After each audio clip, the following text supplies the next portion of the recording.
திருச்சிற்றம்பலம். தென்னாடுடைய சிவனே போற்றி. எந்நாட்டவர்க்கும் இறைவா போற்றி. ஏகம்பத்துரையந்தாய் போற்றி. பாகம் பெண்ணுரு ஆனாய் போற்றி. அண்ணாமலையம் அண்ணா போற்றி. கண்ணார் அமுதக் கடலே போற்றி. காவாய் கனகத்திரளே போற்றி. கையிலை மலையானே போற்றி போற்றி.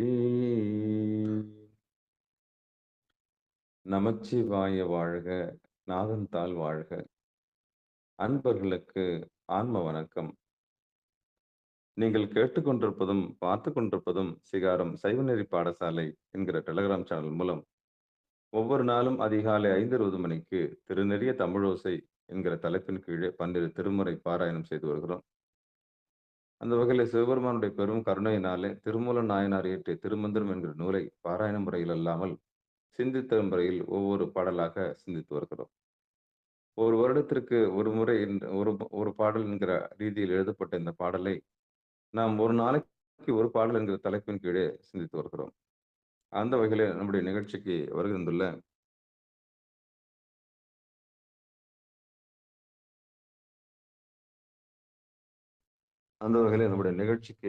வருகின்றுள்ள அத்துணை அடியார் பெருமக்களையும் வருக வருக என்று வரவேற்று அவர்களுடைய பொற்பாதங்களை மனம் மொழி மெய்களாலே வணங்கி நிகழ்ச்சிக்குள் இனிதே நுழைவோம். நிகழ்ச்சிக்குள் இனிதே நுழைவதற்கு முன்பதாக 12 திருமுறை ஆசிரியர் துதி, திருக்கோவிலை அடைதல், திருக்கோவில் திறத்தல், திருப்பள்ளி எழுச்சி போன்ற பாடல்கள் எல்லாம் பாடி நிகழ்ச்சியை துவங்குவதை ஒரு முறையாக வைத்திருக்கிறோம். அந்த வகையிலே இன்றைக்குண்டான 12 திருமுறை ஆசிரியர் துதி. வாங்கம்மா, புனிதவதி அம்மா. அமைச்சாங்க. திருச்சிற்றம்பலம். திருஞான சம்பந்தர் நாவரசர் சுந்தரர் திருவாதவூர் மற்றை திருமாளிகை தேவர் சேனனார் கருவூரர் தெல்லு பூந்துருத்தி நம்பி வருநான கண்டார் எதிர்த்தர் வேணாட்டடிகள் வாய்ந்த திருவாலிய மூதர் மருவு புருடோத்தம சேதிராயர் மூலர் மண்ணு திரு ஆலவாயார் ஒரு காரைக்கால் அம்மை ஐயடிகள் சேரமான் ஒளிக்கீரர் கல்லாடனார் ஒன் கபிலர் பரணர் மெய்யோனர் இளம்பெருமானோடு ஓங்கும் மதிரா அடிகளார் திருமேவு பட்டினத்து அடிகளோடும் நம்பியாண்டார் நம்பி சேக்கிழாரும் சிவநெறி திருமுறைகள் 12 அருள் செய்த தெய்வீக தன்மையோரே. திருமுறைகள் 12 அருள் செய்த தெய்வீக தன்மையோரே. திருச்சிற்றம்பலம். நன்றிங்க ஐயா. நன்றிம்மா. சிவபெருமானே, சிவசிவா. அடுத்து திருக்கோவிலை அடைதல், காட்டூரிலிருந்து தேவியம்மா. திருச்சிற்றம்பலம். அனைத்து அடியார் பெருமக்களுக்கும் இனிய காலை வணக்கம். திருக்கோவில் அடைதல். அருள் பெருகும் தனிக்கடலும் உலகுக்கெல்லாம் அன்பு செறி கடலுமாம் எனவும் ஓங்கும் பொருள் சமய முதற் சபை நெறிதான் பெற்ற புண்ணிய கண்ணிரண்டனவும் புவனம் முய்ய இருக்கட உண்டவர் அருளும் உலகம் எல்லாம் ஈன்றால்தான் திருவருளும் எனவும் கூடி தெருக்களை நாண கன்றும் அரசும் சென்று செஞ்சடைவானவர் கோவில் சேர்ந்தாரன்றே. திருக்கதவும் திருத்தல். பெருமாற் பேரானந்தத்து பிரியாதிருக்க பெற்றிருக்காள் அருமாளுற்றே பிள்ளை நீ அம்மா அலங்கி அரற்றாதே. திருமாமணி திருக்கதவும் திறந்த போதே சிவபுரத்து திருமால் அறியா திருப்புயங்கன் திருத்தால் சென்றே சேர்வோமே. திருமால் அறியா திருப்புயங்கன் திருத்தால் சென்று சேர்வோமே. நன்றிங்க ஐயா. அற்புதம், அற்புதம். சிவபெருமான். திருப்பள்ளி எழுச்சி. சுபாஷினியமா படிக்கிறீங்களா? வாய்ப்பு இருக்கா? படிக்கிறேங்க ஐயா. சிவ சிவ திருச்சிட்டம்பலம். ம். ஒரு நிமிஷங்க ஐயா. எடுத்துக்கங்க. திருப்பள்ளி ஏதாவது பாட்டு ஒன்று பாடுங்க. போற்றியின் வாழ்வு ஆகிய பொருளே புலர்ந்தது பூங்கழற்கு இணை துணை மலர் கொண்டு ஏற்றினின் திருமுகத்து எமக்கருள் மலரும் எழுநகை கொண்டு நின் திருவடி தொழுகோம் செற்றிதழ் கமலங்கள் மலரும் தன் வயசூழ் திருப்பெருந்துறை வீரன் சிவபெருமானே ஏற்று கொடியுடையாய் எமையுடையாய் எம்பெருமான் பள்ளி எழுந்தருளாயே. திருச்சிற்றம்பலம். அற்புதம். சிவபெருமானே சிவ சிவ. திருச்சிற்றம்பலம். தென்னாடுடைய சிவனே போற்றி, எந்நாட்டவர்க்கும் இறைவா போற்றி, ஏகம்பத்துரையந்தாய் போற்றி, பாகம் பெண்ணுரு ஆனாய் போற்றி, அண்ணாமலையும் அண்ணா போற்றி, கண்ணார் அமுதக்கடலே போற்றி, காவாய் கனகத்திரளே போற்றி, கையிலை மலையானே போற்றி போற்றி. நமச்சிவாய வாழ்க, நாதன் தாழ் வாழ்க. அன்பர்களுக்கு ஆன்ம வணக்கம். நீங்கள் கேட்டுக்கொண்டிருப்பதும் பார்த்து கொண்டிருப்பதும் சிகாரம் சைவநெறி பாடசாலை என்கிற டெலகிராம் சேனல் மூலம் ஒவ்வொரு நாளும் அதிகாலை 5:20 மணிக்கு திருநெறிய தமிழோசை என்கிற பெயர் என்கிற தலைப்பின் கீழே தற்போது சிவபெருமானுடைய பெரும் கருணையினாலே திருமூல நாயனார் இயற்றிய திருமந்திரம் என்கிற நூலை நாம் சிந்தித்து வருகிறோம். அதுவும் பாராயண முறையில் அல்லாமல் ஒவ்வொரு பாடலாக சிந்தித்து வருகிறோம். நம்முடைய நிகழ்ச்சிக்கு வருகின்றுள்ள அத்துணை அடியார் பெருமக்களையும் வருக வருக என்று வரவேற்று நாம் நிகழ்ச்சிக்குள் இணைய நுழைவோம். திருமந்திர நூலை சிந்திப்பதற்கு முன்பதாக இந்த நூலிற்கு நுழைவதற்கு முன்பதாக நமக்கு உண்டான சில விஷயங்கள் நாம் பார்த்து விடுவோம். இது தோத்திர நூலாகவும் சாத்திர நூலாகவும் இருக்கிறது. தோத்திர நூல் என்றால் பாராயணம் செய்வதற்கும், சாத்திர நூல் என்றால் சிந்திப்பதற்கும் இந்த நூலை பயன்படுத்த வேண்டும். ஆனால் தோத்திர வரிசையில் இந்த நூலை சேர்த்து விட்டார்கள். அதாவது 12 திருமுறை வரிசையில் இந்த நூலை சேர்த்திருக்கிறார்கள். ஆனால் இந்த நூலோ தன்னகத்தை வெளிப்படுத்தும் பொழுது சாத்திர நூலாகத்தான் வெளிப்படுகிறது. அவ்வளவு சூட்சமங்கள் கொண்ட ஒவ்வொரு பாடலும் வாழ்க்கையின் நுட்பங்களை நமக்கு எப்படி இறைவனுடைய திருவடியை சேருவதென்ற மிக நுட்பமான கலையை சொல்லித் தரக்கூடிய எல்லா யோகங்களையும் தன்னகத்தை கொண்டுள்ளதால் இது தோத்திர நூலில் அல்லாமல் சாத்திர நூலாக நாம் கருதுகிறோம். ஆனால் இதை பயன் கருதி அடியார் பெருமக்கள் பாராயண முறையில் இதை பாராயணம் செய்யும் போது எப்படியாவது சிந்திக்க வேண்டும் என்பதற்காக திருமந்திர நூலை தோத்திரத்தில் சேர்த்திருக்கலாம். வெறும் சாத்திரமாக இந்த நூலை கவனிக்காமல் பாராயண முறையில் கவனிக்கும் பொழுது அடியார் பெருமக்கள் சற்று சிந்திப்பார்களோ என்பதற்காகவே இதை தோத்திரத்தில் சேர்த்து விட்டார்களோ என்ற ஐயப்பாடு எல்லோருக்கும் இருக்கவே செய்கிறது. அந்த வகையிலே திருமூல நாயனாருடைய பொற்பாதங்களை மனமொழி மெய்களாலே வணங்கி நமக்கு சாத்திரமாகவும் தோத்திரமாகவும் இருக்கக்கூடிய மிகப்பெரிய அறிவுக்கண்ணாக இந்த நூல் இருக்கிறது என்று சொல்லி இவற்றையெல்லாம் படைத்து நமக்கு அளித்த எல்லாம் வல்ல சிவபெருமானுடைய திருவடிகளையும் மனமொழி மெய்களாலே வணங்கி நம்ம இந்த அடியனுடைய அகையிருளை போக்கி தெளிவெல்லாம் கொடுத்து சிந்தனையை தெளிவித்த அத்தனை குருமார்களுடைய திருவடிகளையும் மனமொழி மெய்களாலே வணங்கி நிகழ்ச்சிக்குள் இணைந்த நுழைவோம். திருச்சிற்றம்பலம். அடியனுடைய உடல் பொருள் ஆவி எல்லாம் சிவானந்த பரமஹம்சருக்கு சரண் செய்து நிகழ்ச்சியை துவங்குவோம். திருச்சிற்றம்பலம். தில்லையம்பலம். குறிப்பாக கடந்த வகுப்புகளில் எல்லாம் இந்த சொல் அட்டாங்க யோகப்பேறு என்கிற சொல் நாம் பார்த்து வருகிறோம். இந்த யோகப்பேறு அடைவதற்கு முன்பதாக பல தலைப்புகளை நாம் கடந்து வந்திருக்கிறோம். குறிப்பாக அத்தனை ஒழுக்கங்களை ஒரு மனிதன் கடைக்கொள்ள வேண்டிய அத்தனை ஒழுக்கங்களும் திருக்குறளில் இருப்பது போலவே, இந்த அட்டாங்க யோகப்பேறு பெறுவதற்கு முன்பதாக ஒரு பெரிய அற நூலை செய்துதான் இங்கு வந்திருக்கிறோம். இந்த முதல் தந்திரம், 2ஆம் தந்திரம், 3ஆம் தந்திரம் எல்லாமே ஒரு விதமான அறத்தை நமக்கு போதிக்கிறது. அறம் இல்லாதவர்களுக்கு பொருள் இல்லை. பொருள் இல்லாதவர்களுக்கு இன்பம் இல்லை. இன்பம் இல்லாதவர்களுக்கு வீடு இல்லை. இது ஒரு ரகசியம். அறம் தவறியவர்களுக்கு உண்மை உண்மை பொருள், மெய்ப்பொருள் தெரியாது. மெய்ப்பொருள் தெரியாதவர்களுக்கு உண்மையான இன்பமும் கிடைக்கப் போவதில்லை.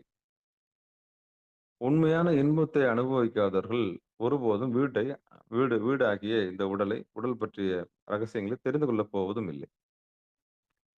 அவர் யார் ஒருவர் வாழ்க்கையில் இந்த படைத்த மூலத்தை தேடுகிறார்களோ, அவர்களே அந்த படைத்த மூலத்தை பணிந்து ஏத்துகிறார்களோ, அவர்களே அறவோர்கள். அறம் செய்பவர்கள் அந்தணர்கள் அப்படின்னு சொல்லப்படுகிறது. ஆனால் இந்த அறம் யாரால் கைக்கொள்ளப்படுகிறது? உண்மையில் தேடல் உள்ள உயிர்களுக்கு. படைத்து, காத்து, அழித்து, மறைத்து அருளுகிற ஒருவன் உளன் என்கிற தேடல் வந்த பிறகு ஒருவனுக்கு பணிவு ஏற்படுகிறது. அந்த பணிவு ஏற்பட்ட பிறகு பக்குவம் வந்து விடுகிறது, பக்தி வந்து விடுகிறது.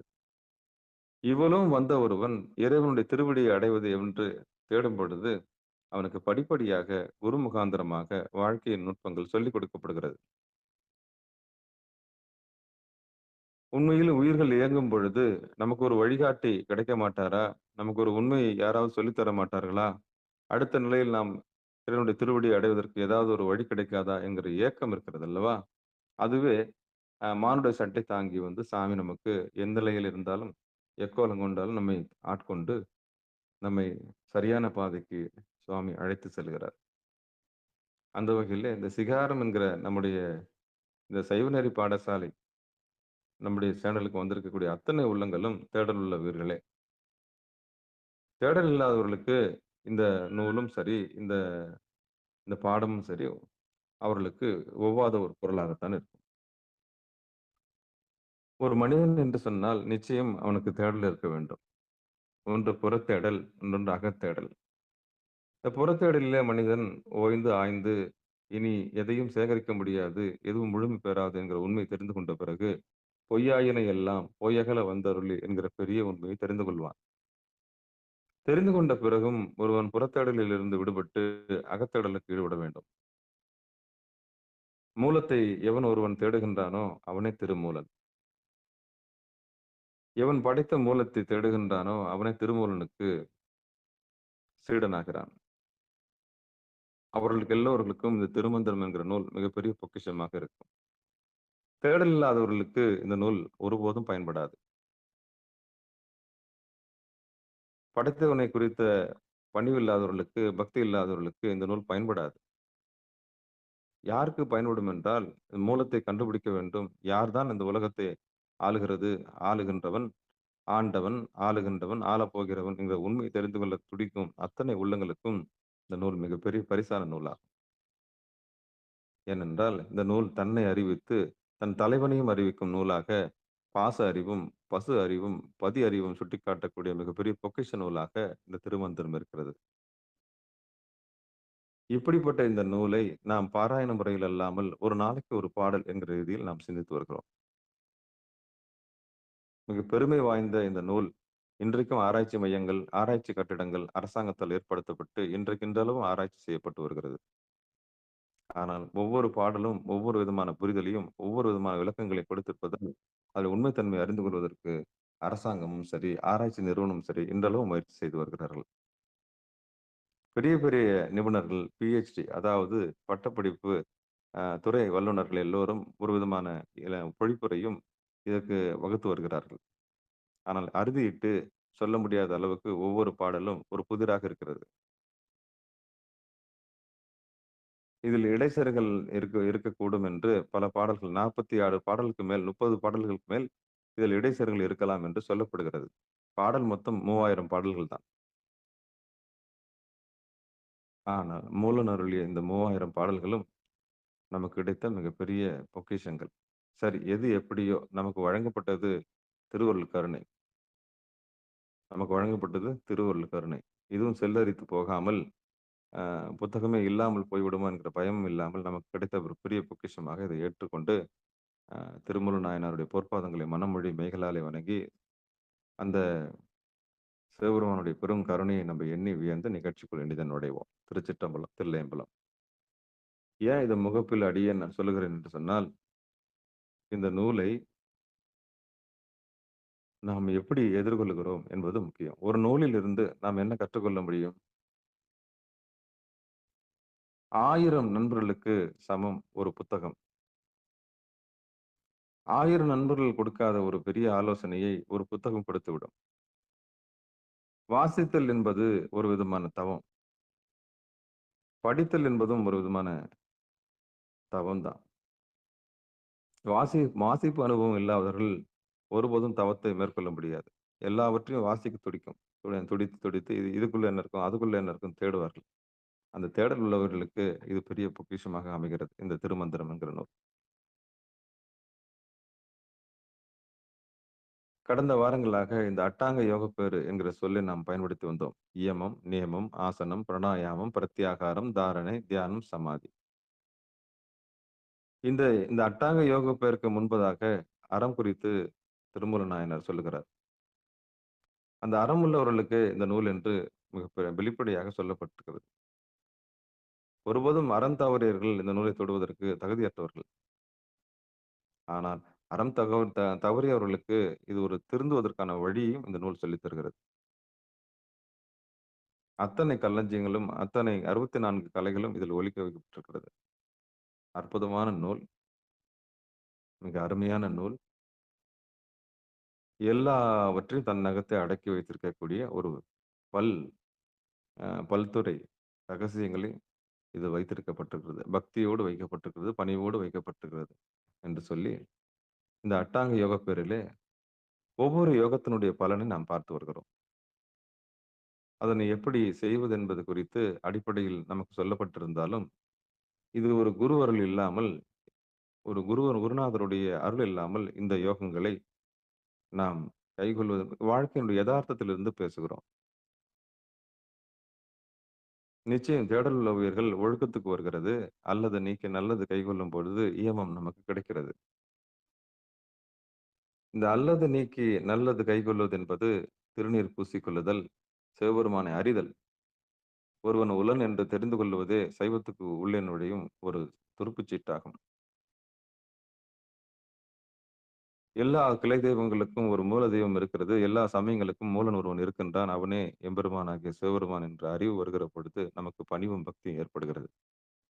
அப்படிப்பட்ட இறைவனை பாடியும் பணிந்தும் ஏத்தியும் ஓடியும் ஓடிச் சென்று இறைவனை காண்பதும் பணிவதும் பிறகு நெஞ்சிலே அவனை தூக்கி நிறுத்துவதும் மிகப்பெரிய அனுபவமாக மாறுகிறது. அந்த அனுபவம் தான் சரியை, பிறகு கிரியை, பிறகு யோகம், பிறகு ஞானம்.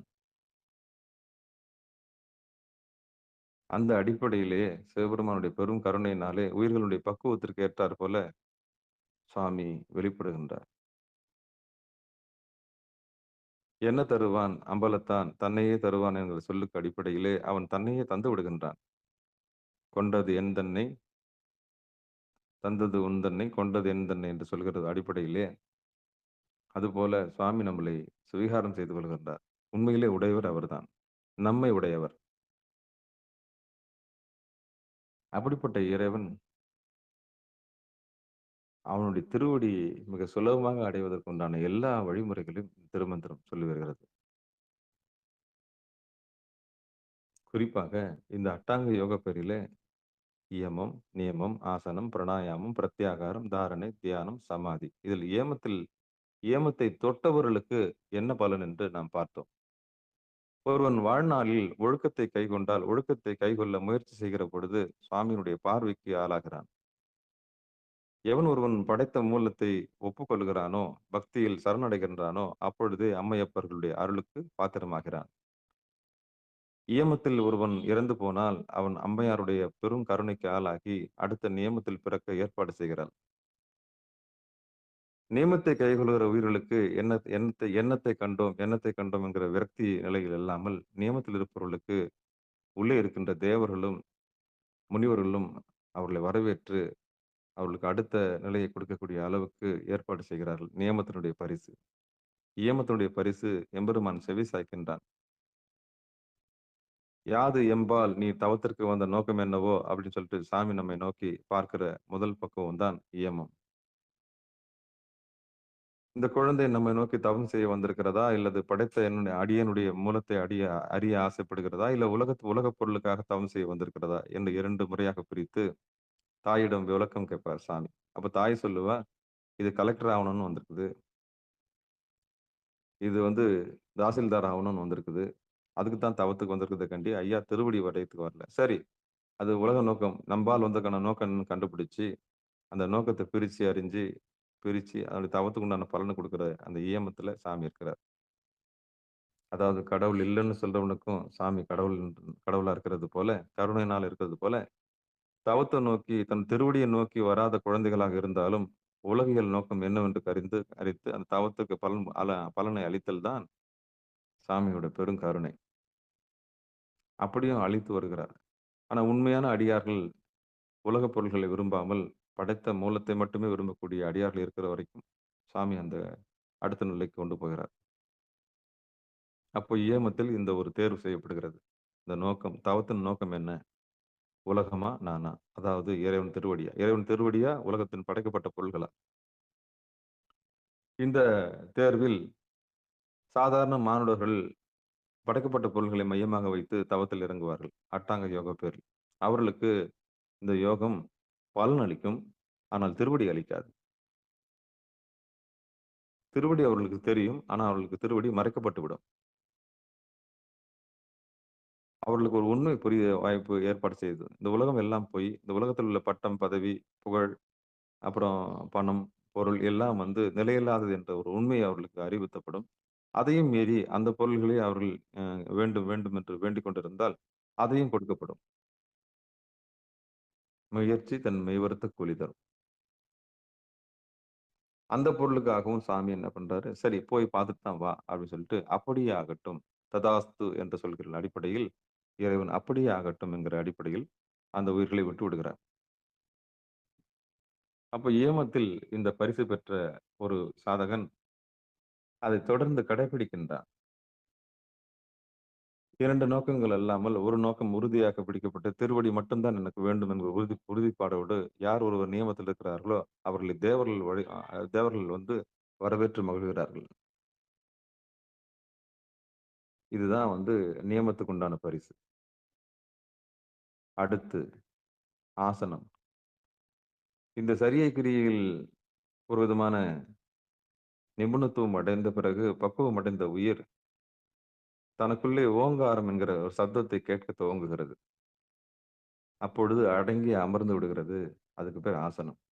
அப்பொழுது இந்த ஆசனத்துக்கு உண்டான குருநாதர் நமக்கு வழிகாட்டியாக கையடங்கி காலடங்கி சின்முத்திரையை பிடித்து முதுகெலும்பு நேராக வைத்து எம்பெருமானோடு இரண்டர கலக்கிற ஒரு யோகத்தை நமக்கு போதிக்கிறார். அதான் ஆசனம். அந்த ஆசனத்துடைய பலன் என்னவென்றால், நமக்கு செவிகளிலே அந்த கைலாய வாத்தியமும், இயல்பாக நடைமுறையில் இருக்கும் பொழுது ஓங்கார வாத்தியமும், எக்கால சத்தமும், ஒரு விதமான நாதஸ்வர ஒலியும் உள்ளே கேட்க ஆரம்பிக்கிறது. அந்த துந்துபிகளோடு உள்ளே இருக்கிற தேவர்கள், இவன் யார் என நம்மோடு பகிர்ந்து கொள்ளக்கூடிய அளவுக்கு அந்த ஓசைகள்லாம் ஆசனத்தில் கிடைக்கிறது. அடுத்து பிராணாயாமம். பிராணாயாமத்திலே ஒரு பொன்னுலகம் இருக்கிறது. அந்த பொன்னுலகத்திலே கலந்திருக்கக்கூடிய மிகப்பெரிய கலவி இன்பத்தை பற்றி சொன்னார்கள். அதை நாம் பார்த்தோம். இயமம் செய்தால் என்ன பரிசு, நியமத்தில் இருந்தால் என்ன பரிசு, அடுத்து ஆசனத்தில் இருந்தால் என்ன பரிசு, அடுத்து பிராணாயாமத்தில் இருந்தால் என்ன பரிசு என்பது குறித்தெல்லாம், பிரத்யாகாரத்தில் இருந்தால் என்ன பரிசு என்பது குறித்தெல்லாம் பார்த்து வந்தோம். அதில் பிராணாயாமத்தில் ஒரு பொன்னுலகம் இருக்கிறது. அந்த பொன்னுலகத்திலே இந்த உடல் என்பதற்கு இந்த உடலுறவு செய்வதற்கு 2 உயிர் தேவை. ஆண், பெண் தேவை. ஆனால் இறைவனோடு கலப்பதற்கு ஒரே ஒரு உபாயம் மட்டும் தான். அதான் புருவ மத்தியிலே 2 கலத்தல். அங்கே பொன்னம்பலத்தோடு 2 கலத்து அந்த கலவி இன்பத்திலே இருப்பார்களாம். யாரு? பிராணாயாமத்தில இருக்கிறவங்க. சாதாரண மனுஷனுக்கு 2 கலவி கலவின்னா அதான் புணர்தல். அவர்களுக்கு அதான் உலகம். அவர்களுக்கு அதான் இன்பம். உழைக்கிறது, சாப்பிடுறது, திருப்பியும் உள்ளுறவு கொள்றது. இதுதான் மானுடர்களுடைய இயல்பு. ஞானிகளுக்கு புணர்தல் எங்க இருக்கும்? புருவ மத்தியில இருக்கும்.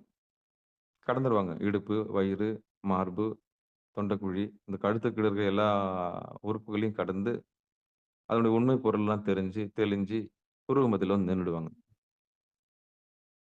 பக்குவப்பட்டவர்கள். பக்குவப்படாதவர்கள் கீழ இருப்பாங்க. ஆனா உலகம் வேணும். உற்பத்தி வேணும் இல்லையா? மேல போனாலும் சாமி உண்மை தெரிஞ்சவங்களையும் ஆ கீழ் வீட்டுக்கு அனுப்புவார். ஏன்னா நல்ல விருத்தி, நல்ல விருட்சம் வேணும் இல்லையா?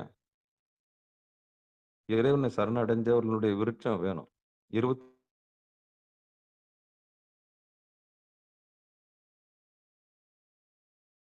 தலைமுறைக்கும் இறைவனுக்கு ஆட்சி செய்ய வேணும்னு ஒருத்தர் வேண்டிக்கிறாருன்னா, அப்படிப்பட்ட குழந்தை வேணும்னா நிச்சயம் உண்மை தெரிஞ்சவங்களுக்கு பிறக்கிற குழந்தை தான் ஒரு உண்மை தெரிஞ்சுக்க முடியும். பக்குவப்பட்ட ஆன்மாக்களுக்கு நிச்சயம் வாரிசு வேணும். பக்குவப்படாதவர்களுக்கு பிறக்கிறத விட, பக்குவப்பட்டவர்களுக்கு அந்த இறைவனுடைய திருவடி தெரிஞ்சவங்களுக்கு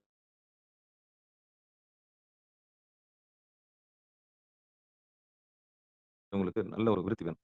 அப்ப உன் திருவடியை யாம் தெரிந்து கொண்டோம். வழி வழியாக என்னுடைய குழந்தைகள் முதற்கொண்டு உமக்கு ஆட்சியை விரும்புகிறோம். அப்படின்னு யார் ஒருத்தர் வேண்டிக் கொள்கிறார்களோ,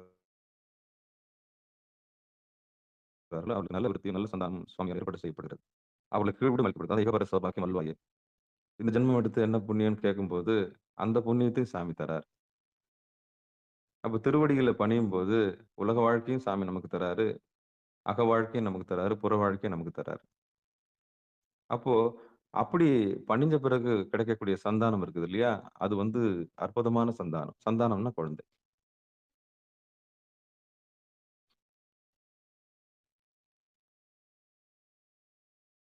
புறத்தேடல்ல இருக்கும்போது, நம்முடைய பீஜம், விதைகள் எல்லாம் உலகத்தார் தான் நம்முடைய வயித்துல வந்து பொறப்பாங்க. ஒரு பக்குவப்பட்ட பெண் திருவடியை அடைந்த பிறகு பெற்றுக்கொள்ளுற குழந்தை, திருவருள் கருணையினாலே கருவிலே திருவுள்ள ஒரு குழந்தையாக பிறக்கிறது.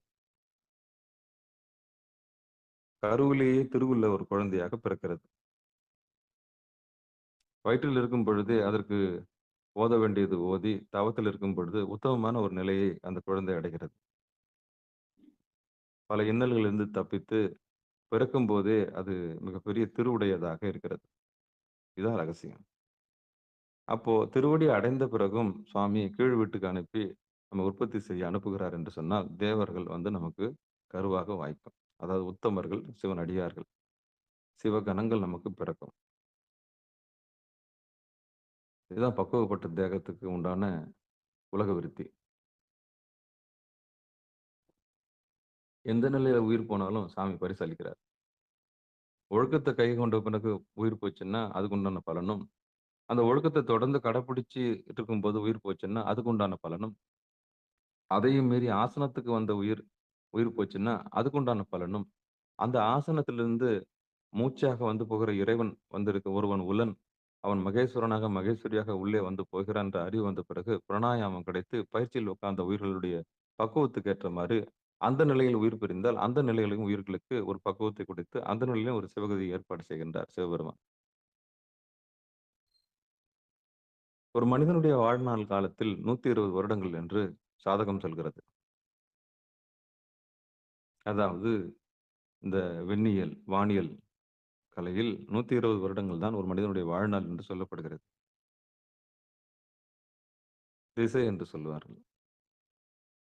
9 கோளினுடைய திசை முடிவதற்கு 120 வருடங்கள் தேவைப்படுகிறது. ஆனால் முழுமையாக ஒரு மனிதன் 120 வருடங்கள் வாழ்கிறான் என்பது சந்தேகம்தான். அந்த அடிப்படையிலே இவ்வளவு நாட்கள் கொடுக்கப்பட்டிருந்தாலும், இதில் திருவடியை அறியாத நாட்கள் அபத்தமான நாட்கள் ஆகும். அவனை அறியாத நாட்கள் எல்லாம் ஆபத்தான நாட்கள். உண்மை தெரிந்த பிறகு ஒருவன் திருவடியை அடைந்த பிறகு அவன் முழுமை பெறுகிறான். ஒருவன் முழுமை பெறுகிறான். ஒருவள் பரிபூரணம் அடைகிறாள். பரிசுத்தம் அடைகிறாள். நன்மை தீமை அறியக்கூடிய, நல்வினை தீவினை அறியக்கூடிய பக்குவம் ஒருவனுக்கு வந்து விடுகிறது, ஒருத்திக்கு வந்து விடுகிறது. வினை விதைத்தவன் வினை அறுப்பான் என்கிற உண்மை தெரிந்து கொண்டு ஆ வினையில் மிக கவனமாக இருக்கக்கூடிய ஒரு நுட்பமும், சரணடையக்கூடிய பெரிய பக்குவமும் வந்து விடுகிறது. இதுதான் இருவினை ஒப்பு. எந்த வினை செய்தாலும் என் செயலாவது யாதொன்றுமில்லை என்று எவன் படைத்த மூலத்திடம் ஒப்படைத்து விடுகிறானோ, அவனே இருவினை ஒப்பு. அவனே கர்மயோகி.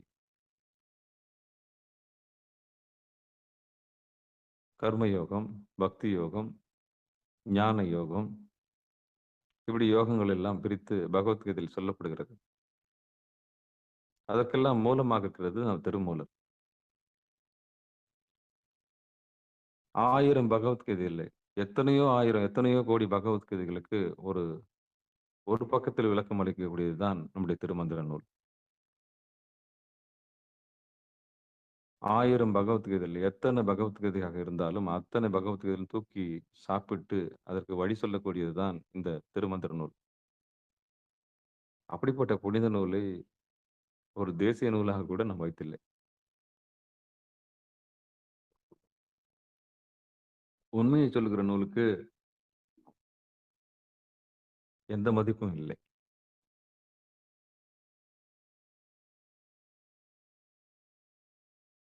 இதுதான் செய்தி. சரி, இன்னைக்கு பாடலுக்கு போலாம். அப்போ இந்த அட்டாங்க யோக பேர்ல ஒவ்வொரு நிலையிலும் ஒவ்வொரு உயிரும் ஒவ்வொரு கதியை அடைந்து தன் உயிரை நீத்தாலும் அது வாழ்நாள் சுழற்சியில் மீண்டும் அந்த யோகத்தோடு தான் அது பிறந்து வருகிறது. அந்த வகையிலே நாம் நேற்று பிராணாயாமம் செய்வர்களுடைய பலனை பார்த்தோம், பிரத்யாகாரம் செய்வர்களுடைய பலனை பார்த்தோம். இன்றைக்கு நாம் இந்த தாரணை செய்பவர்களுடைய பலனை பார்க்கலாம்.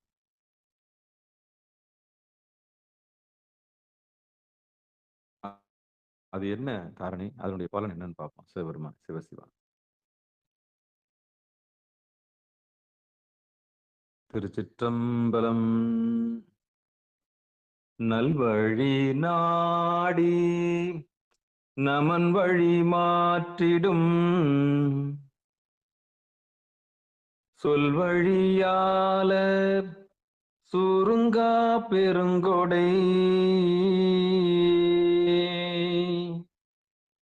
நல்வழி நாடி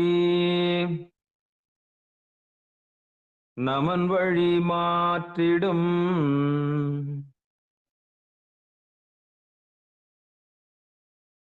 சொல்வழியால சுருங்கா பெருங்கொடை இல்வழியாலர் இமயவர் என் திசை பல்வழி எய்தினும் பார்வழியாகுமே.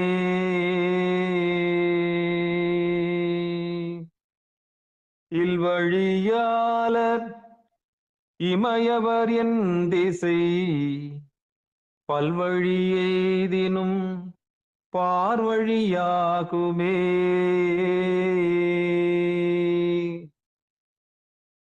மூன்றாம் தந்திரத்தில் 10ஆம் பகுதியில் 623வது பாடலாக இருக்கக்கூடிய இந்த பாடல் அட்டாங்க யோக பேரு என்கிற தலைப்பின் கீழே கொடுக்கப்பட்டிருக்கிறது. இந்த பாடல் குறிப்பாக தாரணை என்கிற நிலைக்கு வந்த ஒரு உயிர் அடையக்கூடிய நிலையை இங்கு விளக்கி சொல்லப்பட்டிருக்கிறது. பிரத்யாகாரத்திலே சிவஸ்வரூபமாகவே காணப்படுகின்ற நாம் அந்த இந்திரன், மால், பிரம்மன் எல்லாம் போற்ற சுந்தரமூர்த்தி சுவாமிகள் எப்படி வெள்ளை யானையில் மேலே வரும் பொழுது இவன் யார் என கேட்ட பொழுது நமதவர் ஊரன் என்று சிவபெருமான் சொன்னார் அல்லவா? பிராணாயாமத்தை கடந்து பிரத்யாகாரத்தை என்றால் மூச்சையே காற்றாக சாப்பிடக்கூடிய, மூச்சையே உணவாக சாப்பிடக்கூடிய ஒருவன் விண்ணுலகம் எய்துவானால் இவன் யார் என கேட்பார்களாம். இவன் யார், சிவஸ்வரூபமாக இருக்கின்றானே இவன் யார் என்று கேட்பார்கள். இதுதான் போன பாடலினுடைய பலன். பிரத்யாகாரம் வரைக்கும் ஒருவன் வந்து மூச்சையே உணவாக உண்டு பயிற்சியில் காற்றை சிவபெருமானாகவே எண்ணி ஒருவன் சுவாசம் செய்யும் பொழுது, அவன் நடந்து செல்லும் பொழுது தேவர்கள் சொல்வார்களாம், நீலகண்டன், நீலகண்டம், நீலகண்டம் என்று சொல்லுவார். இதைதான் சாரூபம் என்று சொன்னோம். ஒருவன் ஒழுக்கத்தில் இருக்கிறான் என்று சொன்னால் நிச்சயம் தன் சுய ரூபத்தையும் தன் சாரூபத்தையும் கொடுக்கின்றார். சிவபெருமான் தன்னுடைய ரூபத்தையே கொடுக்கின்றார். கண்ணுல ஒளி பாருங்களேன், அவருக்கு எப்படி இருக்கு? இந்த அம்மா கண்ணு ஒளி எப்படி பாருங்க. அந்த அளவுக்கு தவறு. அவங்களை ஈஸ்வரியாவே பார்க்கணும். காரணம் என்ன தெரியுமா? ஒழுக்கம். எவ்வளவு தியாகம் பண்ணியிருப்பாங்க ஒரு ஒழுக்கத்துக்காக. ஒரு தவத்துக்கு வரணும்னா அவ்வளவு சாதாரண விஷயமா? எத்தனை இடையூறு வரும் தெரியுமா? எத்தனை இடையூறு வரும். அத்தனையும் சமாளிக்கணும். அதையெல்லாம் மீறி அத்தனை உறவுகளையும் கடந்து அத்தனை இன்னல்களை எல்லாம் கடந்து ஏமத்துக்கு கைகொள்றாங்கன்னா சாமி வைக்கிற சோதனை. நீ ஜெயிக்கிறியான்னு தான் உனக்கு சோதனை தராரு. ருத்ராட்சம் போடுறதுக்கு தடை, திருநீர் பூசுறதுக்கு தடை, 5 எழுத்து சொல்றதுக்கு தடை, இப்படி நிறைய தடைகள் வரும். அடிப்படையே ஆட்டம் கண்டுரும். ஏமத்துக்கு வர்றதுக்கே ஆட்டம் கண்டுடும். எவ்வளவு சோதனை. அப்போ ஏமத்துக்கு வந்த ஒரு பெண்ணு நியமத்துக்கு கடைபிடிக்கிறது எவ்வளவு பெரிய கெட்டிக்காரத்தனம். இந்த சைவம் ஒரு ஆணுக்கு சென்று சேர்வதற்கு முன்னால் ஒரு பெண்ணுக்கு சேர்ந்து விட்டால் என்ன பலன் அளிக்கும் சொல்றேன். நிச்சயம் வம்ச விருத்தி அருமையாக இருக்கும். ஒரு பெண் இறைவனை தெரிந்து கொள்வதற்கும் ஒரு ஆண் இறைவனை தெரிந்து கொள்வதற்கும் வித்தியாசம் இருக்கிறது. ஒரு பெண் தெரிந்து கொண்டாள் என்று சொன்னால் அந்த பக்தியையும் பரவசத்தையும் திருவடி பேரையும் நிச்சயமாக தன் குழந்தைகளுக்கு ஊட்டி விடுவார்.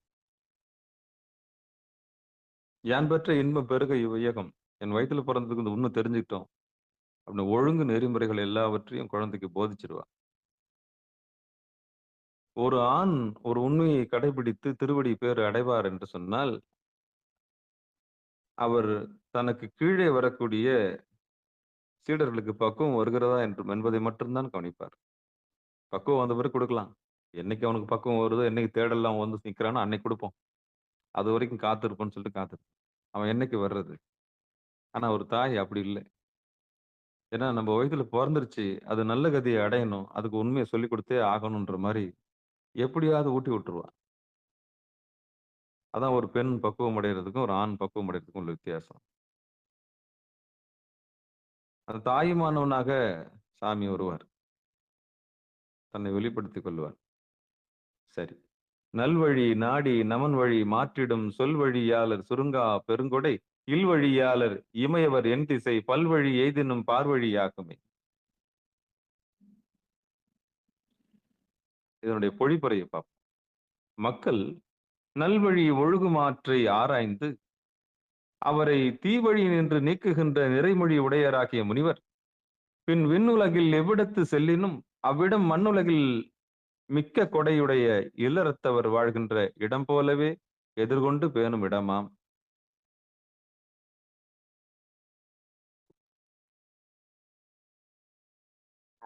நல்வழி நாடி நமன் வழி மாற்றிடும். இங்க நமன்னா என்ன? நமன்னா என்ன? யமன்.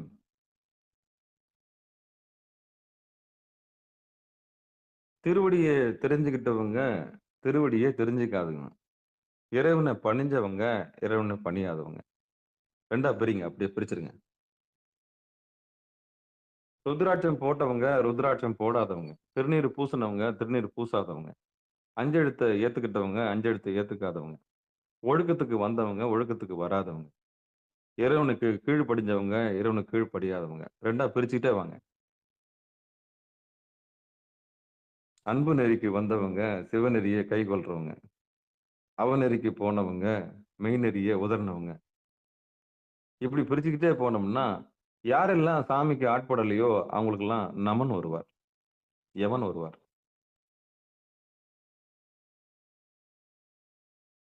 யாருக்கு யமன் வருவாரு? திருவடியை புறக்கணிக்கிறவங்களுக்கு யமன் வருவாரு. திருவடியை அணுகியவர்களுக்கு சாமி பூதகணங்களை அனுப்பி வைப்பார். இதுதான் நம்ம பரிசா பார்த்துட்டு வரோம். கிண்ணறர்கள், தேவர்கள்.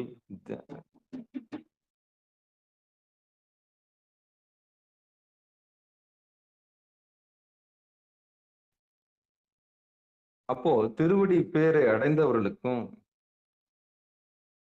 திருவடி பேரு திருவடினா என்னன்னு தெரியாதவங்களுக்கும் வித்தியாசம் என்னன்னு புரியுதா? இறைவனை அறிந்து கொண்டவர்களுக்கு சிவகணங்களும், இறைவனை அறிந்தும் அறியாதவர்களுக்கு யமனும் வருகிறார். நாளைக்கு தான் புருவ மத்தியம் தானே, நாளைக்கு பார்த்து அதை தேறிக்கலாம்.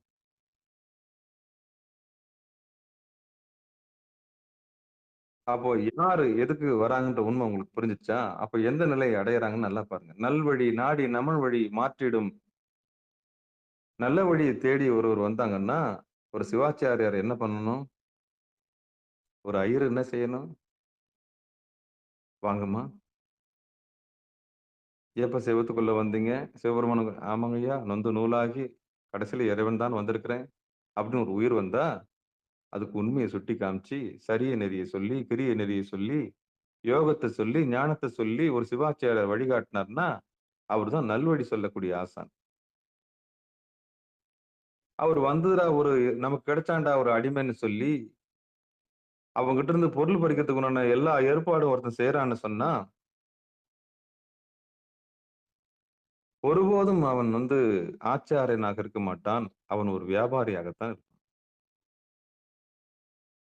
இந்த பரிகாரம் செய்யி, அந்த பரிகாரம் செய்யி, இங்க ஓடு, அங்க ஓடு, இதுல போய் பாரு, அதுல போய் பாரு, அங்க ஒண்ணு இருக்குது, இங்க ஒண்ணு இருக்குது அப்படின்னு சொன்னான்னா, அவன மாரி ஒரு விபச்சாரி நம்மளுக்கு கிடைக்கும்.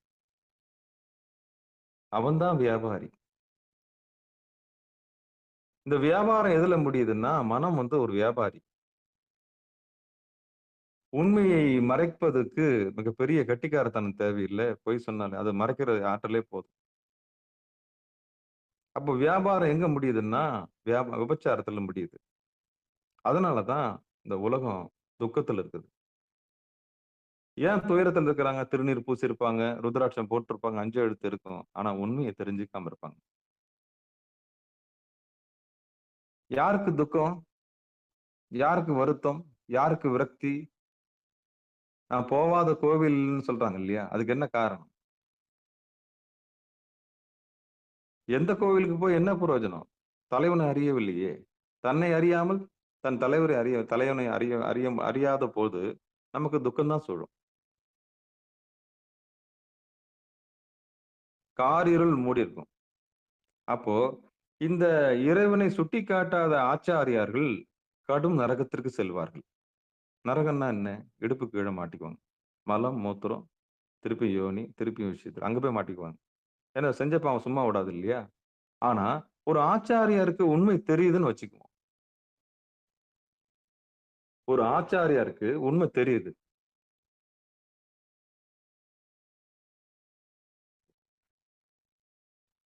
தெரியுது. நரகம்னு தெரியுது. இந்த உயிரை நம்ம வெளியே அனுப்பக்கூடாதுன்னு தெரியுது. பக்குவப்பட்ட உயிர், இந்த உயிருக்கு நம்ம உண்மை சொல்லணும்னு தெரியுது. அந்த அந்த இடத்துல சொல்ல வேண்டிய இடத்துல அந்த உயிருக்கு பக்கத்து ஸ்டாப்பிங்ல தாங்க திருவண்ணாமலை இருக்குது அப்படின்னு ஒரு உண்மையை சொல்லாம ஒரு 100 கிலோமீட்டர் அலைய விட்டு வர வைக்கிறாருன்னு வச்சுக்கங்களேன். அந்த பாவம் யார் சாரும்? அப்போ அது தெரிஞ்சு செய்யற துரோகம் தானே. அதுதான் இன்னைக்கு சிவாச்சாரியர் செய்யறாங்க. ஒரு உண்மை தெரிஞ்ச சிவாச்சாரியார் சத்தியத்தை சொல்லலைன்னா பாழ் நரகத்துக்கு தான் போவான். கடி நரகத்துக்கு போவான். கடி நரகத்துக்கு தான் போவான். அப்போ ஒரு சிவாச்சாரியார் எதுக்கு பயப்படணும்னா, பஞ்சமா பாதகத்துக்கு பயப்படணும். உயிர்களுடைய பக்குவத்திற்கு ஏற்றவாறு அவர் உண்மையை சொல்ல வேண்டும். ஒருவன் வயிற்றை கழுவதற்கு, அதாவது தன்னுடைய வயிற்று பொழப்புக்காக ஆச்சாரியனா இருந்தான்னா அவன் ஆச்சாரியன் ஆக மாட்டான். அது தொழில். ஷிஃப்ட். அது ஷிஃப்ட். அவன் வயிற்று பொழப்புக்கு தான் வரான். அவனுக்கு ஞானம் பற்றியோ அல்லது புரிதல் பற்றியோ உயிர்களுடைய பக்குவம் பற்றியோ அவனுக்கு கவலையே இல்லை. ஏன்னா அவன் ஒரு குருடன். அந்த குருடன் வர்றவனுக்கெல்லாம் ஒரு குருட்டுத்தனமா தான் என்ன பண்ணுவான். ஏன்னா அவனுக்கு தொழில் அது. அவனுக்கு சொல்லிக் கொடுக்கப்பட்டது அவ்வளவுதான். அப்போ ஒரு சிவாச்சாரியார் எப்படி இருக்கணும்னா அறியாமையை நீக்குபவரா இருக்கணும். அவ்வளவுதான். மக்கள் நல்வழி ஒழுகுமாற்றை ஆராய்ந்து அவரை தீவழி நின்று நீக்குகின்ற நிறைமொழி உடையராகிய முனிவர் பின் விண்ணுலகில் எவ்விடத்து செல்லினும் அவ்விடம் மண்ணுலகில் மிக்க கொடையுடைய இல்லறத்தவர் வாழ்கின்ற இடம் போலவே எதிர்கொண்டு பேணும் இடமா.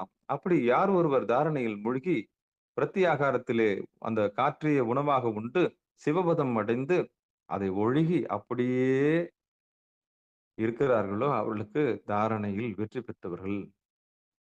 அவர்களுக்கு திருவடி கிடைத்து விடுகிறது.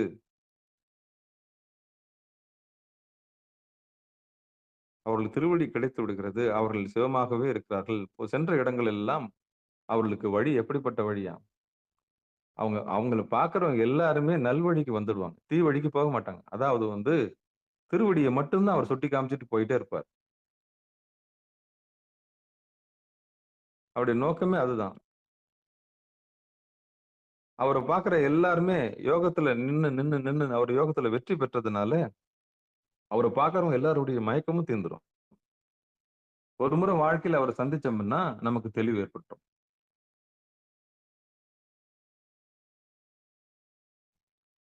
அவர் சாப்பிட்டு விட்ட பருக்கையோ அல்லது அவர் குடிச்ச தண்ணீரோ நம்ம சாப்பிட்டோம்னா நமக்கு அந்த நல்ல கதி கிடைக்கும். இல்ல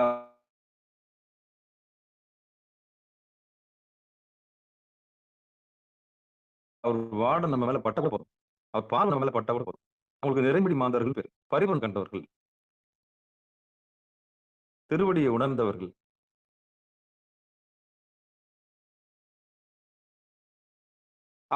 அவங்க தான் அடியார்கள். அவங்க தான் சிவனடியார்கள். அப்படிப்பட்டவங்க விண்ணுலகம் போகும்போது எப்படி இருப்பாங்களாம்?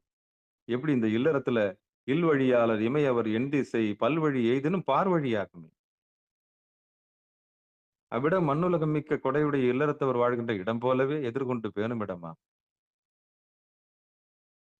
அப்போ தாரனுடைய பரிசு என்னன்னா ஒரு முனிவரை போல செல்லும் இடமெல்லாம் மக்களுடைய அறியாமையை நீக்கிட்டே போவாங்க. மக்களுடைய அறியாமையை நீக்கிட்டே போவாங்க. அவங்களுக்கு அதான் பணி. ஆனா எந்தவித லாப நோக்கமும் இருக்காது. எந்தவித லாப நோக்கம் இருக்காது. வியாபார நோக்கம் இருக்காது. சுயநலம் இருக்காது. வேண்டேன் புகழ், வேண்டேன் மண்ணை வாழ்கின்ற மாதிரி ஒரு தாரணைக்கு வந்த உயிர் எப்படி இருக்குன்னா இப்படிதான் இருக்கும். மக்கள் நல்வழி ஒழுகு மாற்றி ஆராய்ந்து இந்த நேரத்துல இந்த உயிருக்கு என்ன செய்யணும், எப்படி பக்குவத்தோட இந்த உயிரை அவ வழியில போகாம தவ வழியில கொண்டு வரதுக்கான எல்லா ஏற்பாடையும் செஞ்சு கொடுக்குறாருன்னு சொன்னா அவர்தான் தாரணையில் நிறைந்தவர். அவர்தான் நல்ல கதி அடைஞ்சவர். அவர் நம்மள அலைவிட மாட்டாரு. அவர் நம்மள அலைவிட மாட்டாரு. அவருக்கு நல்லா தெரியும் குழந்தை நான் பட்டதே போதும். அதாவது எந்த ஒரு பெற்றோர்களும் தன் குழந்தைய எந்தவித இன்னலுக்கும் ஆளாக்க மாட்டாங்க. காரணம் என்னன்னா போதும், நான் அலைஞ்சது போதும், என் பொண்ணு அலையக்கூடாது. அப்ப சாதாரண ஒரு மானுடத்திற்கு இருக்கக்கூடிய இந்த அக்கறை ஒரு ஞானிக்கு இருக்காதா? இயமம் நியமம் கடைபிடிச்சு ஒழுக்கத்திலிருந்து ஆசனத்துக்கு பிராணாயாமத்தை கண்டுபிடிச்சு பிராணாயாமத்துல ஒழுகி அதுக்கப்புறம் பிரத்யாகாரத்துல காற்றியே உணவாக சாப்பிட்டு அதுக்கப்புறம் சிவஸ்வரூபம் அடைஞ்சு சாரூப நிலையில அவர் முனிவர் பதம் அடைஞ்சு தாரணையில் இருக்கக்கூடிய ஒருத்தர் மற்றவங்களுடைய வழியை தெரிஞ்சுக்க மாட்டாரா? நிச்சயம் தெரிஞ்சுக்குவார்.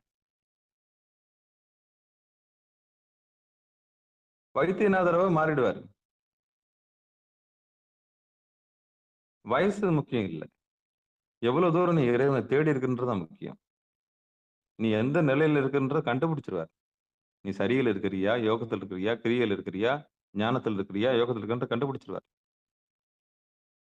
அவரவருக்கு உள்ளபடி ஈசன் அருளாலே அந்த உண்மையை தெரிஞ்சு அந்த உயிருக்கு என்ன தரணுமோ அது தருவார். அதான் தாரணையில் உள்ளவங்களுடைய வெற்றி. அப்ப செல்லுமிடம் எல்லாம் நல்வழிய, அதாவது நல்வழி, யமன் வழிக்கு போகாம. யமன் வழின்னா என்ன? தேவையில்லாத வினையை செஞ்சு நம்ம எமங்கிட்ட மாட்டி காலன் சென்று விடு அழகா ஒரு பாட்டு ஒண்ணு அனுப்பிச்சு வச்சிருக்கேன் தேவியம். பாவம் செய்யாதிரு மனமே அப்படின்னு ஒரு பாட்டு. நல்லா இருக்கும் அந்த பாட்டு. பாவம் செய்யாதிரு மனமே காலன் உன்னை கொண்டு சென்று விடுவான். பாவம் செய்யாதிரு மனமே. அப்ப காலன் நம்ம கொண்டு போறதுக்கு முன்னாடி நாம நல்ல கதியை அடையணும்ன்ற இந்த தாரணையில் உள்ளவர் எப்படி இருப்பாராம், ஒரு முனிவரை போல நிறைவழி மாந்தரை போல அறம் செய்ய தூண்டுவார். அவர் செல்ற இடங்கள்லாம் அறம் தான் செய்வார். போற இடங்கள்லாம் உண்மையை பகிரங்கமா சொல்லிட்டே போவார். பக்குவப்பட்டவங்களுக்கு சொல்லிட்டே போவார். தனியா தீட்சை எல்லாம் கொடுக்க மாட்டார். ஒரு சொல்லு போதும். அவர் சொன்ன ஒரு சொல்லு போதும் நம்மள பக்குவப்படுத்தி கொண்டாந்து.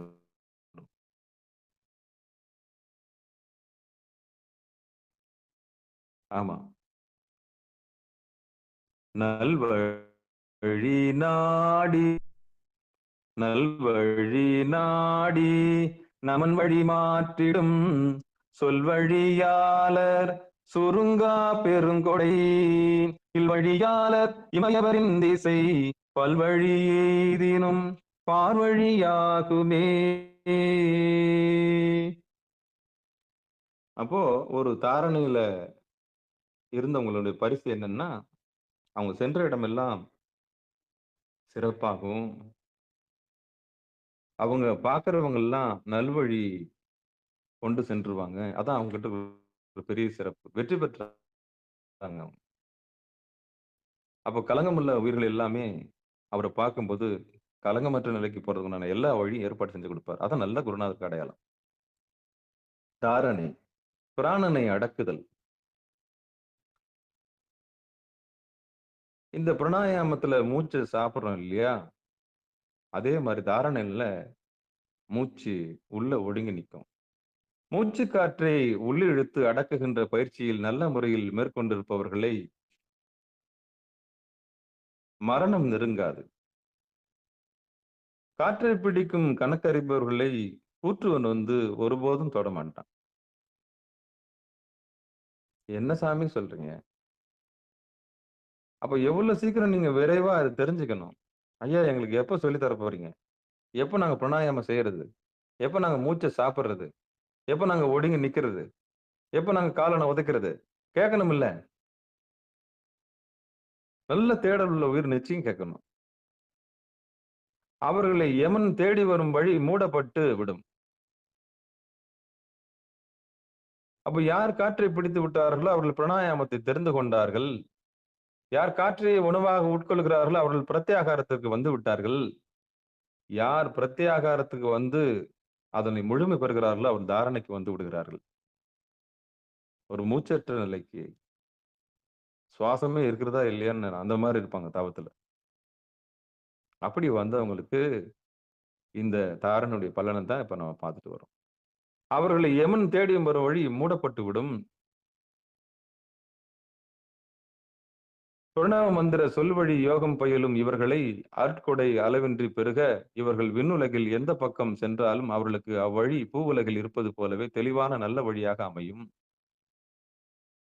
ஓம் என்னும் பிரணவ மந்திரத்தை நமக்கு சொல்லாமல் சொல்லிக் கொடுத்து விடுவார்கள். இதான் தாரணையுடைய பலன். ஒரு விதமான ஓங்காரம் நம்மளை சூழ்ந்துக்கும். ஒரு விதமான ஓங்காரம் நம்மளை ஆட்கொண்டு விடும். அவரை பார்த்தங்க, எனக்கு என்னவோ எல்லாவற்றையும் என் பாரம் எல்லாம் தொலைஞ்சிருச்சுன்னு சொல்லுவாங்க. என் மனசே லேசாயிடுச்சுன்னு சொல்லுவாங்க. அப்ப அந்த அளவுக்கு தவப்பலனை கையில வச்சிருக்காரு அவர். தெளிவு குருவின் திருமேனி காண்டல், தெளிவு குருவின் திருநாமம் செப்பல், தெளிவு குருவின் திருவார்த்தை கேட்டல், தெளிவு குரு சிந்தித்தல் தானே. அவரை நினைச்சாலே நம்முடைய வினை அருந்துரும். அவரை நினைச்சாலே நமக்கு தெளிவு ஏற்பட்டுடும். அவருடைய பேரை சொன்னாலே நமக்கு தெளிவு ஏற்பட்டுடும். அவருடைய வார்த்தையை கேட்டாலே நமக்கு பக்குவம் கிடைச்சிடும். அப்பன்னா அவர் உத்தமர். அந்த உத்தமர் தான் நல்வழியை கொண்டு போய் சேர்க்கக்கூடியவர். அதான் திருவடி, அதான் புருவ மத்தியம். எல்லாராலும் இந்த நிகழ்ச்சிக்கு இந்த இந்த நம்முடைய பாடசாலைக்கு வர முடியல. ஏன்? வடிகட்டப்படும். வடிகட்டிடுவார் சாமி. அவநோக்கத்துக்காக வந்த உயிர் இது உள்ள பயணிக்க முடியாது. தவ நோக்கத்திற்காக வந்தவர்களுக்கு மட்டுமே இந்த சிகாரம் சைவநெறி பாடசாலை திறந்திருக்கும். நமன் வழி செல்பவர்களை குறித்து நமக்கு கவலை வேண்டாம். நல்வழி செல்பவர்கள் குறித்து தான் நமக்கு கவலை வேண்டும். வழி தெரியாதவர்களுக்கு சிகாரம் சைவநெறி பாடசாலை மிகப்பெரிய வழிகாட்டியாக அமையும்.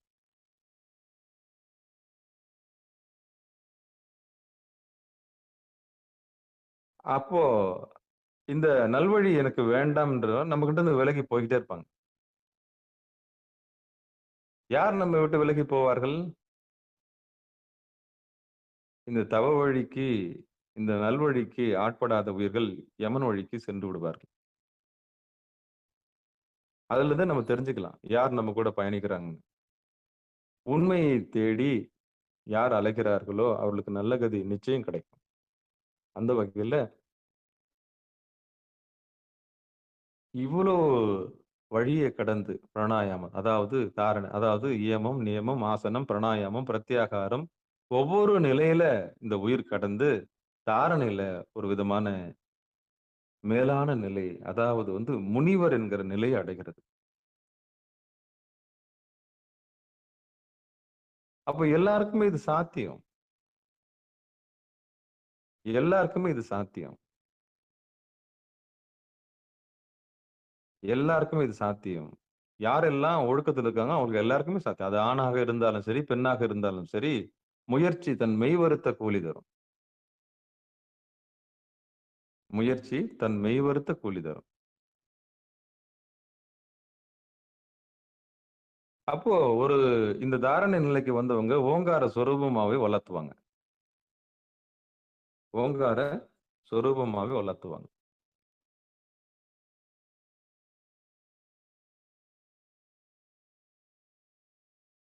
நிச்சயம் நமக்கு அந்த பதம் எல்லாம் கிடைக்கும்னு சொல்லி இன்னைக்கு தாரணனுடைய மிகப்பெரிய தாரணை அதனுடைய பலனை பார்த்தோம். நேத்து பிராணாயாமத்தினுடைய பலனை பார்த்தோம்.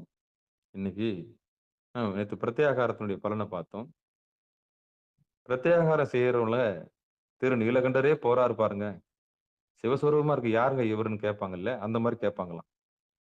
ஆனா அந்த நிலையை தாண்டி தாரணையில மூழ்கி இருக்கிறவங்கள, அதாவது உறுதியாக மூச்சை தன்னகத்தை கொண்டவர்கள், சுவாசத்தை வெளியே விடாம மூச்சை தன்னகத்தை கொண்டவர்களுக்கு தாரணை சலனம் ஏற்படாது. எது வரைக்கும் நம்முடைய மூக்குல சுவாசம் வெளியே போவோம்? ஆசை இருக்கிற வரைக்கும் நம்ம மூக்குல காத்திருக்கும். என்னங்க சொல்றீங்க? ஆமா, மனத்தின் நீளம் எவ்வளவோ அவ்வளவு நீளம் நம்முடைய மூச்சு இருக்கும். இங்க இருந்து ஆஸ்திரேலியாவில் இருக்க ஒருத்தர் நினைச்சீங்கன்னா அது வரைக்கும் உங்க பிராணன் போய் செல்லும். அப்போ அங்கும் இங்கும் போற உங்க மனச திருவடியில நிறுத்தினீங்கன்னா அப்ப மூச்சு சொல்லும், நான் எங்கேயுமே போக முடியலன்னு திக்குமுக்காடும். அப்போ இது வரைக்கும் வெளியில கசிந்து கொண்டிருந்த பிராணன் தேவையில்லாத விடயங்களுக்கு மனசு செலவாகி கொண்டிருந்தது. இனி தேவையான நல்வழியில் உங்க மனம் போய் ஒடுங்கும் பொழுது உங்க பிராணன் சேமிக்கப்படுகிறது. இப்படி பிராணனை சேமிக்கின்றவர்களுக்கு திருவருளும் சிவனுடைய மிகப்பெரிய மங்களங்களும் எல்லாம் கூடி விடுகிறது. இதுதான் பிராணாயாமம். பிரத்யாகாரத்திலே பயிற்சி மேற்கொள்ளப்படுகிறது. ஐயோ, இது நாள் வரைக்கும் என் வாழ்நாளில் என்னுடைய மூச்சு காற்றை வீணடித்து விட்டேனே என்று சொல்லி யார் ஒருவர் சுவாசத்தை அழகாக இழுத்து தன் நகத்தை வைத்து பேணி பாதுகாக்கிறார்களோ அவர்கள் காற்றை பிடிக்கும் கணக்கறிந்து விட்டார்கள். அதில் முதிர்ச்சி பெற்று தாரணையில் முழுகும் பொழுது ஒரு துளி காற்று கூட செலவழிக்காமல், வெளியே மனத்தை அலைய விடாமல் இறைவனுடைய திருவடியிலே செலவழித்து யார் ஒருவர் தன்னகத்திலே மூச்சை வைத்திருக்கிறாரோ அவர் தாரணையில் வெற்றி பெறுகிறார். இது எல்லாம் சாத்தியமே. இது எல்லாமே சாத்தியம். நிச்சயம் சாத்தியம்.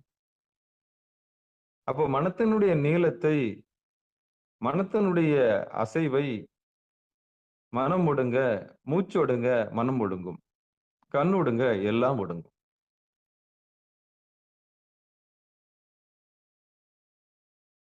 குருநாதருடைய மிகப்பெரிய அருளினாலே காதுகளில் ஓங்காரம் ஒலிக்க, கண்களை புருவ மத்தியிலே சாத்தி, மூக்காகிய தண்டத்தின் வழியாக சுவாசத்தை திருப்பி மடைமாற்றம் செய்து, யார் ஒருவர் உள்ளே ஒடுங்கி இருக்கிறார்களோ அவர்கள் தாரணையில் வெற்றி பெறுவார்கள். அந்த நிலையை எல்லா உயிர்களும் எய்தலாம். ஆனால் எச்சரிக்கை செய்கிறார் திருமூலர். பாத்திரம் அறிந்து பிச்சை இடு. யாருக்கு உபதேசம்? கண்டவர்களுக்கு உபதேசம் கிடையாது. உண்மையிலேயே இறைநாட்டம் உள்ளவனா, உண்மையிலேயே சிவபெருமானை தெரிந்து கொள்ளக்கூடிய ஆர்வம் இருக்கிறதா, ஈஸ்வர அன்பு இருக்கிறதா என்று பார்த்துதான் இந்த திருமூலர் இந்த ரகசியங்களை சொல்லி வருகிறார். அதான் நான் அடிப்படையிலே சொல்லிட்டேன். இந்த நூலு தொட தொட சம்பந்தப்பட்டவங்க மட்டும்தான் அது உள்ள வர முடியும். என்னதான் கூவி கூவி அழைச்சாலும் இந்த நிகழ்ச்சிக்கு யாரும் வரமாட்டாங்க. ஏன்னா அது அப்படிப்பட்ட நூல் இது, பகிரங்கமான நூல் இது. எல்லாராலும் இந்த நிகழ்ச்சிக்கு வர முடியாது. அந்த நிலைக்கு சென்று பக்குவப்பட்டு அந்த இடத்தை தெரிஞ்சுக்கணும்னு கைலாயத்துல உத்தரவு இருக்கு இல்லையா, அவங்க மட்டும்தான் இந்த அசரீரிக்கு வர முடியும். இந்த பசி உள்ள உயிர்களுக்கு தான் சாமி இந்த இடத்தை கொடுப்பாரு. கண்டி நீங்க ஒன்னா பாருங்க, வருங்காலங்கள்ல யாரெல்லாம் அந்த நிகழ்ச்சிக்கு வருவாங்கன்னு பாருங்க. போக போக தெரியும். அப்ப அந்த தாரணைக்கு வந்தவங்களை நம்ம கண்டுபிடிக்கணும். அந்த ஒழுக்கத்துல உள்ளவங்களை கண்டுபிடிச்சு அவங்களுக்கு ஒரு வேளை உணவு வாங்கி கொடுக்கணும். அவங்க உடுத்துறதுக்கு ஏற்பாடு பண்ணி தரணும். அவங்களுக்கு வீட்டுல இல்லறத்துல சாப்பாடு போடுறதுக்கு ஏற்பாடு செய்யணும். வேற எதிர்பார்க்க மாட்டாங்க. அதான் அடியார்கள். அவங்க கிட்ட வெறும் பாசிட்டிவ் எனர்ஜி மட்டும்தான் இருக்கும், நெகட்டிவ் இருக்காது. உங்களை பார்க்கும் போதெல்லாம் அறிவுரை தான். உங்களை பார்க்கும் போதெல்லாம் உங்க உயிரை தேத்துற வழியை தான் சொல்லி தருவாங்க. இப்ப யோசிச்சு பாருங்க.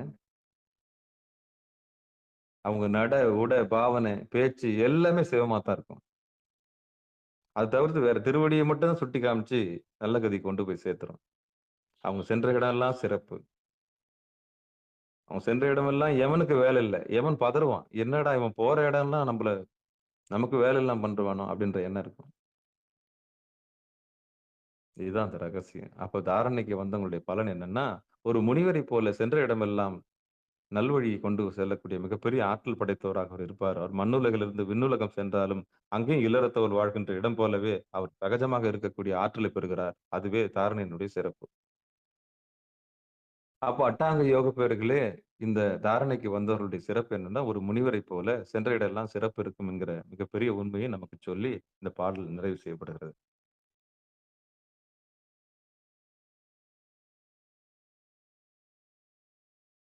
சொல் வழியாளர், சொல்லால் வழிபடுத்தும் ஆற்றல் உடையவர். ஒரு சொல்லில் நம்மளை திருத்தக்கூடிய ஆற்றல் பெற்றவராக இந்த நிறைமொழி மாந்தர் இருக்கிறார். அதான் தாரணையில ஒரு வார்த்தையில் நம்மளை சரி செஞ்சிருவார். அற்புதமான குருநாதர். தன் வாழ்நாளில் மிகப்பெரிய பக்குவப்பட்ட நிலைக்கு வந்தவர். அப்படிப்பட்ட வாழ்நாள்ல குருநாதர் இது மாதிரி யாருன்னா கிடைச்சாங்கன்னா அவங்கள விடாதீங்க. அவங்க கிட்ட எப்படியாவது இறுக்கி பிடிச்ச அந்த திருவடியை அடையிற பக்குவத்தை கத்துக்குங்க.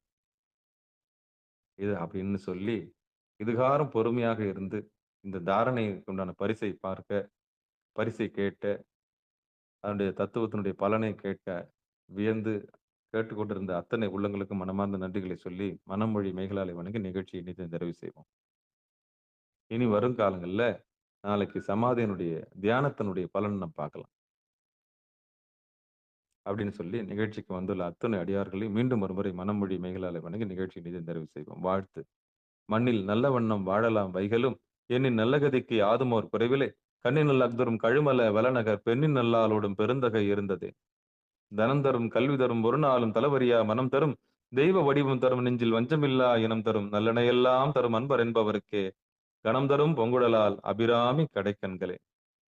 ஆறிரு தடந்தோல் வாழ்க, அறுமுகம் வாழ்க, வெற்பை கூறுசை தனிவேல் வாழ்க, குக்குடம் வாழ்க, செவ்வேல் ஏறிய மஞ்சை வாழ்க, ஆனைதன் அணங்கு வாழ்க, மாறிலா வள்ளி வாழ்க, வாழ்க சீர் அடியார் எல்லாம். வான்மிகில் வழாது பெய்க, மலிவலம் சுரக்க, மன்னன் கோன்முறை அரசு செய்க, குறைவிலாது உயிர்கள் வாழ்க, நான்மறை அறங்கள் ஒங்க, நற்றவம் வேள்வி மல்க, மேன்மைகுள் சைவ நீதி விளங்குக உலகமெல்லாம். மேன்மைகுள் சைவ நீதி விளங்குக உலகமெல்லாம். மேன்மைகுள் சைவ நீதி விளங்குக உலகமெல்லாம் என்று சொல்லி, நீங்கள் இதுவரைக்கும் கேட்டுக்கொண்டிருந்ததும் பார்த்து கொண்டிருந்ததும் சிகாரம் சைவநெறி பாடசாலை என்கிற டெலிகிராம் சேனல் மூலம் ஒவ்வொரு நாளும் அதிகாலை 5:20 மணிக்கு திருநெறிய தமிழோசை என்கிற தலைப்பின் கீழே 12 திருமுறை பாராயணம் செய்து வருகிறோம். அந்த வகையில் சிவபெருமானுடைய பெரும் கருணையினாலே திருமூல நாயனார் இயற்றிய திருமந்திரம் என்கிற நூலில் 3ஆம் தந்திரத்தில் 10வது பகுதியாக இருக்கக்கூடிய அட்டாங்க யோக பெரும் என்கிற தலைப்பின் கீழே தற்போது சிந்தித்து வருகிறோம். அதிலும் குறிப்பாக தாரணை பற்றி நாம் பார்த்தோம்.